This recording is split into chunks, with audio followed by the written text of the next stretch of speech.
Hi, everyone. I'm Shaheen from The Content Mix, and I'm excited to be here with UK-based Thomas Wakelin, who's social media marketing manager for Microsoft, which is a brand I think we all know very well.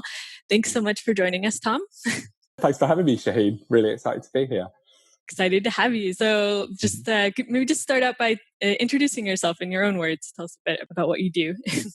Sure. So my name is Thomas Wakelin. As you said, currently live in the UK.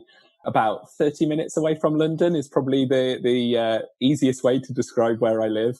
And I suppose to give a really brief overview of my career, I've worked both in agencies, multiple agencies over the years, and also in-house. So it's a nice mix of what does a client want, and then what can an agency provide? How does the agency world work? It's very, very different, as I'm sure a lot of your listeners would agree, depending on where you work. So I like to have both backgrounds, but I've been working in social media specifically now for about 5 or 6 years, I think. So a little while. I've seen it grow over time for sure. Mm-hmm. Okay, great. And how did you get into social media as a specialization?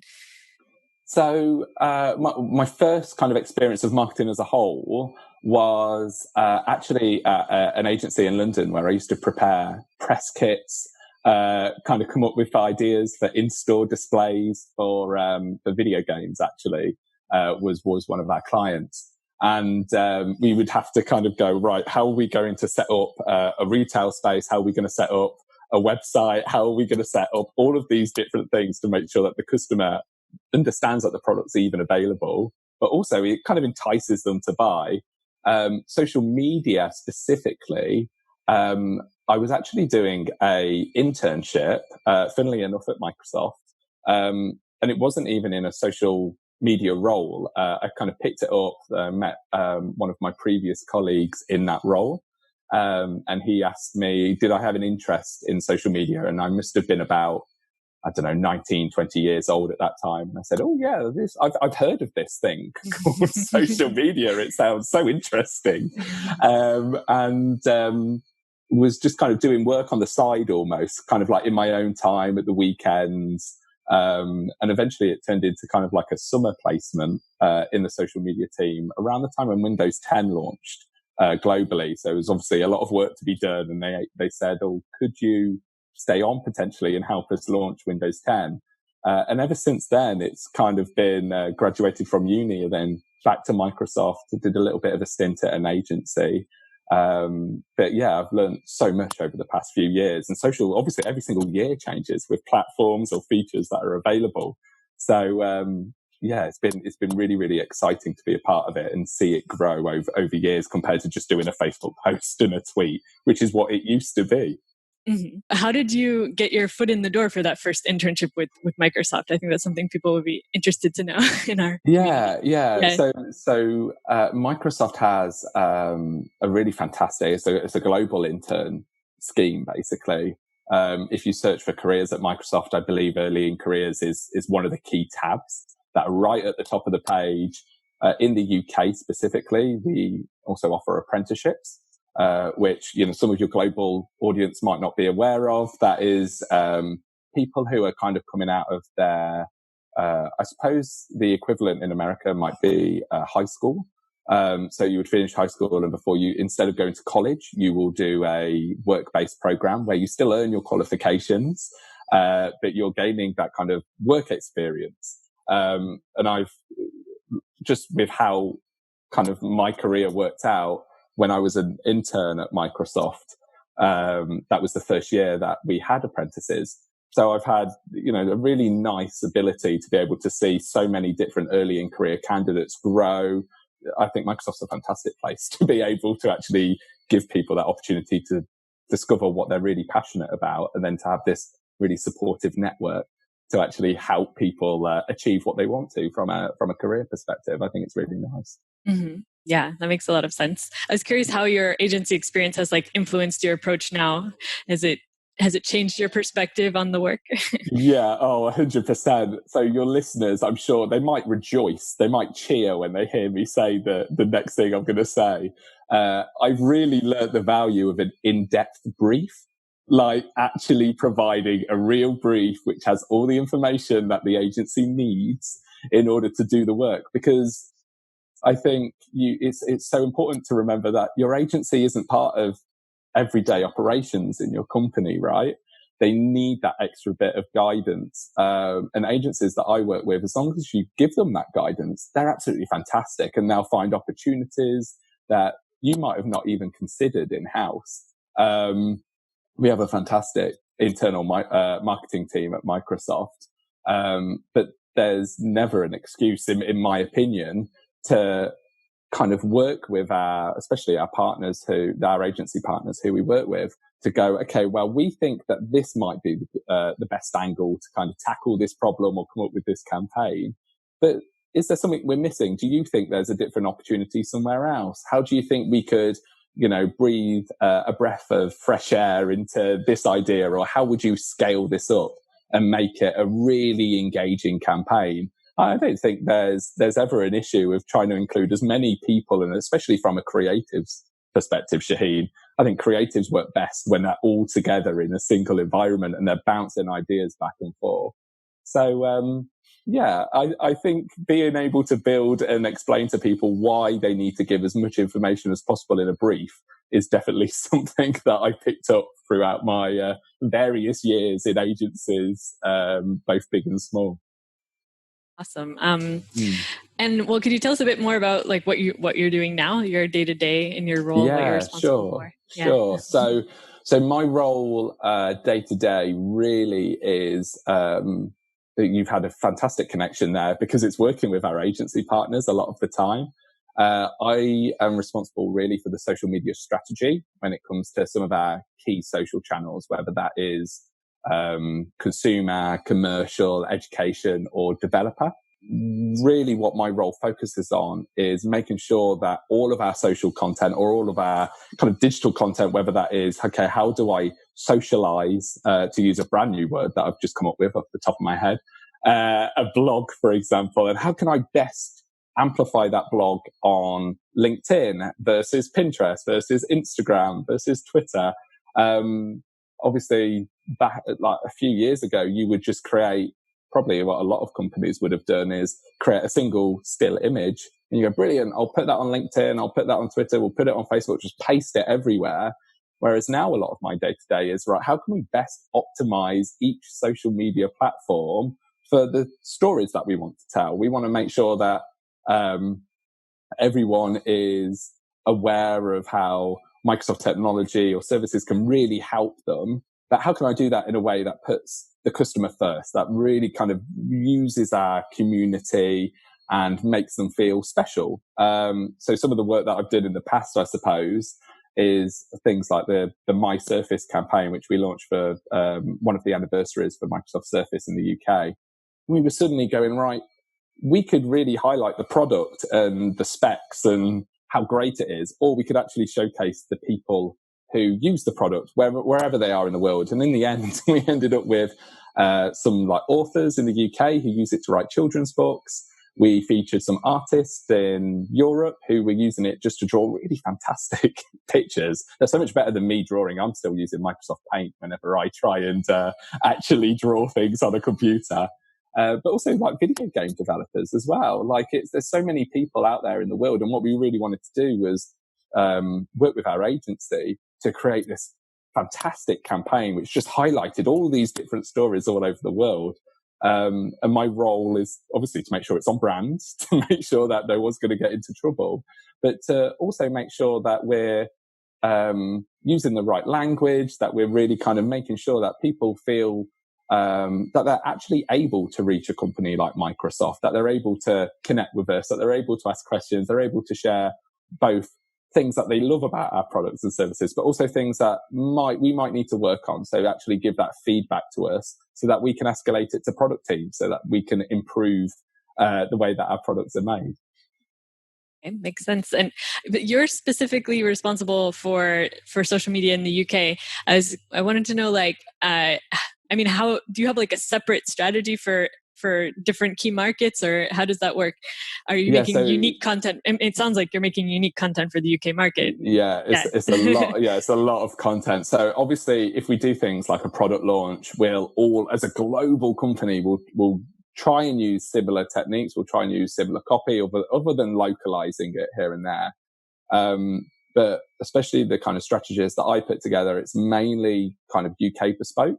So we will have a separate strategy depending on which channel we are making that strategy for. So our education strategy, for example, is completely different to our commercial strategy, which is completely different to the developer strategy. And each one has different focuses. Like our education audience, for example, it's so much fun to talk to people in the education sector. And I think a lot of people would think, oh, teachers aren't on social media. They're not going to want to talk to brands. We learn so much, Shaheen, honestly, from just talking to teachers on platforms like Twitter. This was a fantastic idea from one of our agencies, which was, let's do we have teachers often in the UK do something called like Pupil of the Week, which is, who is the student who has behaved the best? What would happen if we flipped that on its head and we did a Teacher of the Week? So what we do now on Twitter is we highlight an educator in the UK who is part of our education community, who's done a really fantastic job. They might have done a really cool YouTube video. They might have shared a picture of how they're doing remote learning, for example. And actually, it's really, really nice to share that story and then see the reaction from educators all over the UK. So I suppose it's campaign ideas like that which make me feel that I've made the right shout in terms of the strategy of, hey, let's be community first.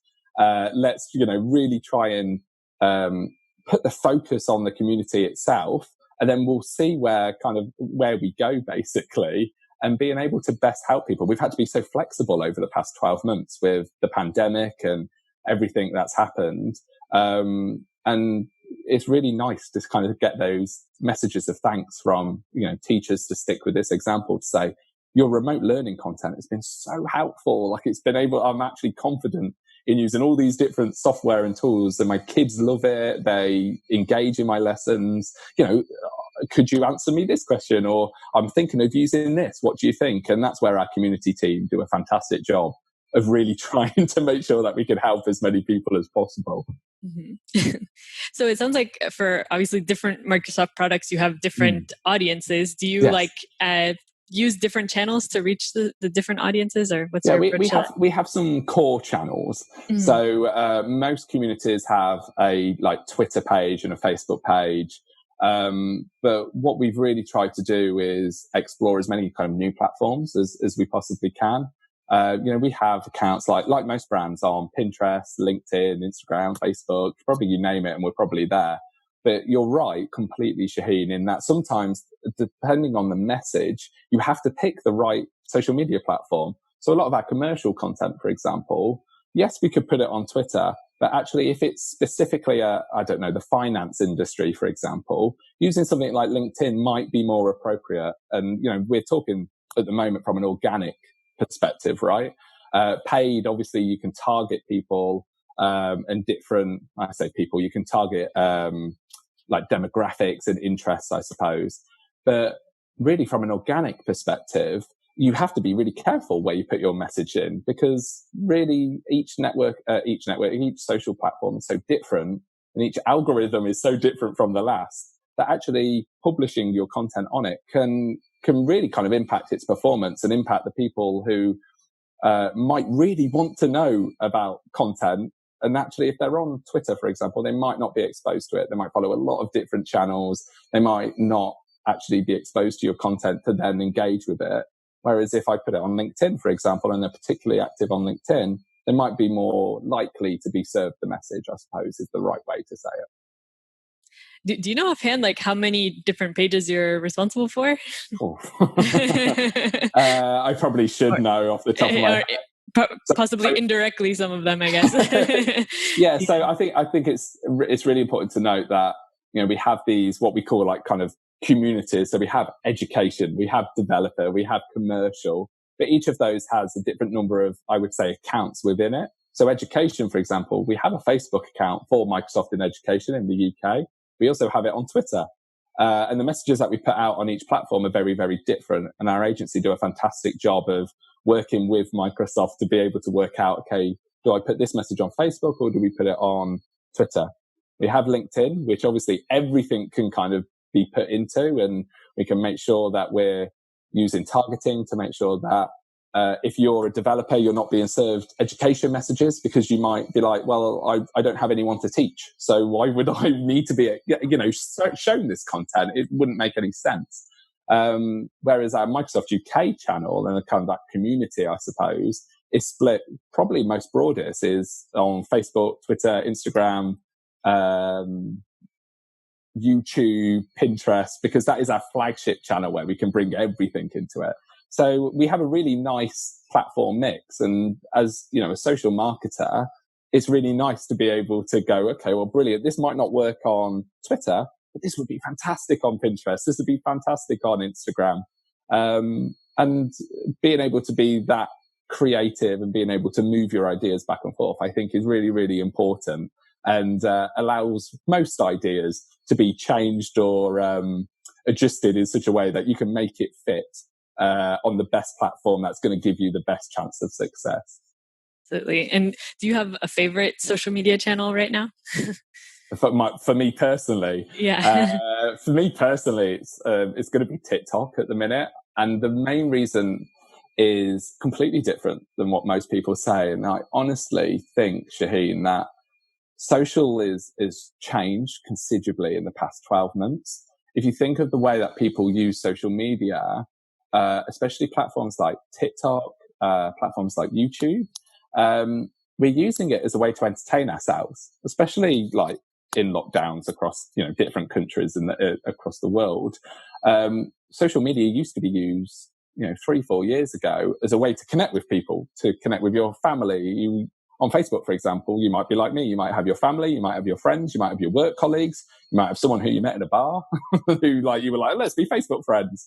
But actually, I look at my TikTok account and I look at my YouTube account, and actually, there are community elements in there. I can comment on TikToks. I can join the community feed on YouTube and kind of hear from the creator themselves. But I'm using it very differently than the way that I'm using, say, Twitter, where I'm going, okay, well, what is the latest news?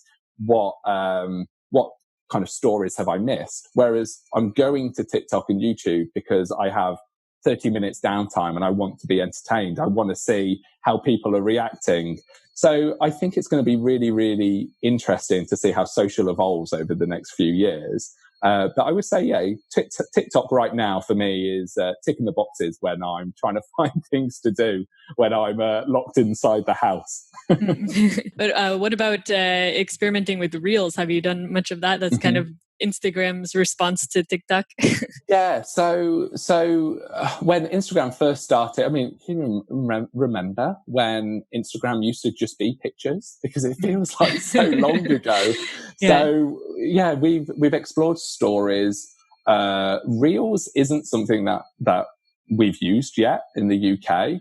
And I think it's really interesting to kind of take a step back and think about Instagram as a platform. There's so many options now. What it used to be 4 years ago was, how can we put really high quality, beautiful imagery on Instagram, and people would respond really well to it, and they still do. But now we have, we can use Instagram stories where we have this 24-hour period to suddenly engage people, to say, swipe up to learn more, share with us your feedback, vote on 2 buttons, tell us how, amazing or beautiful this device is by using a slider to vote, for example. You've got IGTV, we have Reels. There's so many different elements that now I think, like I said previously, your social media strategy for Instagram needs to be so robust and so innovative compared to other platforms, because you're offered so many things. And I do think, you look at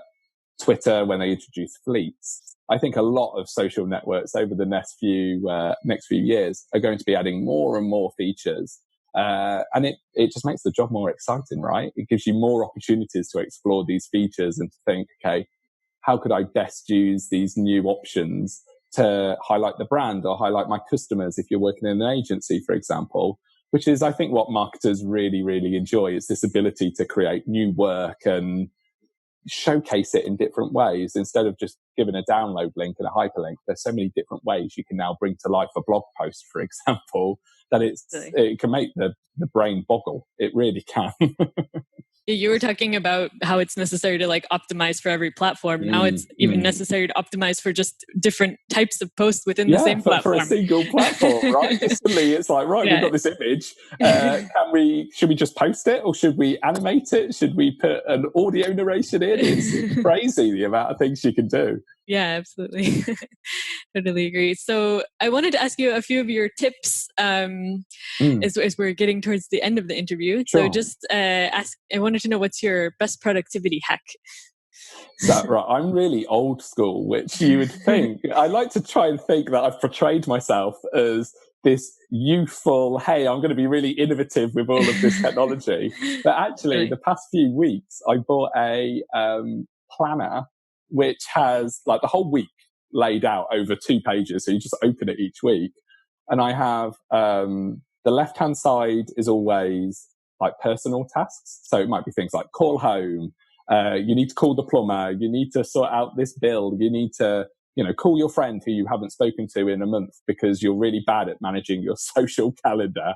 But at the same time, on the right, I have my work tasks. And especially with everything going on in the world right now, I found that to be a really good productivity hack, which is I've got all my work list done, which is something that I've always done. I've always, whether it's been a digital list or a physical list, had a to-do list at work. But actually introducing that social element to it, to kind of twist your question a bit, for me has been a fantastic productivity hack, because suddenly I'm now reaching out to people who I haven't reached out to in months, because I've been so focused on work, or I've been focused on something else, or I've been watching something on Netflix, for example. And I honestly think that actually building in that time in my to-do list or my planner or my diary, whatever you want to word it, to actually reach out to people and say, oh, how are you doing? How's work been? How are the kids, for example, actually kind of gives me a lot more energy to, once I get off the phone with them, to go, right, back into work. And it feels a little bit fresh. It's almost like these little kind of micro breaks that I can put in the work day, which is lovely because it's reaching out to people who I might have not been able to speak to for a while, or I haven't seen since we've been put into lockdown. And then getting all that energy and all that feel good kind of buzz, and then going, right, let's go back into work. And it's really helped me, as cheesy as it all sounds. No, that's a really cool one. I really like that. And it's a unique one. Nobody said that yet. Oh, I'm glad. All your listeners now are everyone's going to get so frustrated with people calling them out the blue. But honestly, my friends haven't had an issue with it. Maybe my friends are just kind of all right with getting calls out the blue. So maybe check with your friends first before you do it. No, it's a really good one, to like a reminder of like prioritizing those things that sometimes get put on the back burner, yeah, right? Exactly. Prioritizing We people. all do it. Right? Yeah. Definitely. So next, I just wanted to ask any professional role model or source of inspiration? Yeah. So I found this question really interesting, because I don't have a specific like individual role model. I've been really fortunate over the years to work with some really fantastic marketers who've worked for companies like McDonald's. They've worked for Vodafone. They've worked for so many different companies. One of my previous colleagues is called Gareth Crew, who has actually been on your podcast before. Yes, I know him. I recommend a little plug for you. I recommend listening to his episode because I've listened to it so many times. He is the head of social for EMEA at Garmin. And actually, if you think about it, I don't think people spend kind of the time in their day to go, okay, well, here are all my different connections that I've had over the years. And how can I reach out to people if I have a question? I think sometimes people, especially in social or digital marketing roles, sometimes people think that they have to know everything, that they have to have an answer for anyone in the organization. And actually sometimes going, okay, well, this is what my personal view is. And my personal solution to your question would be, I don't know, ABC. There's quite a lot of the times where I say, okay, well, I do think I know how I could help, but let me just reach out to some of my colleagues across the industry just to see what they would say. And most of the time, you're going to have a completely different answer and a completely different solution. And I think it's really, really important for our industry as a whole to share best practices, to share advice, to be there for each other. And I've learned so much from so many different people who now work across so many different industries and different companies, that I think having that external network is so important. So I feel like I've answered your question, but not in a way. But I would say definitely kind of my entire network from, the very start of my career all the way through to kind of where it is today, being able to kind of ask for advice, I think is so important, because it's the only way that we're all going to keep on learning and going, okay, well, my friend's brand has done this. Maybe I could try it, but I'll tweak it by doing this. And then sharing those kind of best practices with each other, it's just going to help everyone at the end of the day. Mm-hmm. Absolutely. Yeah. So do you have a book recommendation for us? Yes. So mine would be That Will Never Work. It's by Mark Randolph, I believe, off the top of my head, Mark Randolph. And basically it's a story of how Netflix became a big deal. And I suppose if I was to give you another one, it would be Creativity Inc. by Ed Catmull. And Creativity Inc. is essentially how they really, how can I explain it in a nutshell? How Pixar and Disney really kind of focus on driving creativity within their teams. How do they think of different solutions to kind of storytelling, for example? Those are two books that I really, really enjoyed reading. I think they're also available on Audible as well, so that if you're not a fan of reading, you can, use one of your credits. So I'm sure there's a promotional credit on YouTube or something. There's usually a free trial if you haven't been an Audible member before, where you can listen to the books. But they're really, really fantastic books, those two. Excellent. Haven't read them yet, so I'll definitely have to check those out. Add them to your list. I should be on commission. And then lastly, just wanted to ask for any other recommendation of resources for marketers, whether that's an online community, publication, podcast, or a software tool or app. Yeah. So, I mean, there's so many Facebook groups that you can join, including your own, which, I find really, really interesting to kind of take a back seat, listen to the kind of questions that people have. Sometimes I'll chip in with my own answer. But there's quite a few marketing groups that I'm part of on Facebook. And again, it goes back to what I said previously. Please, I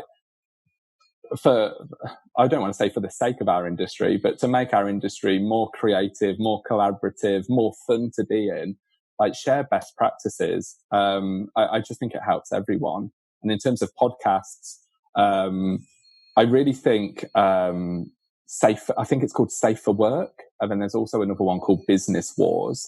I think both of them are by a podcast creator called Wondery. They're all free. But they're really, really fantastic podcasts at making you go, okay, well, this is the story of how, if you use Business Wars, for example, how a business went from just being an idea all the way to being what it is today.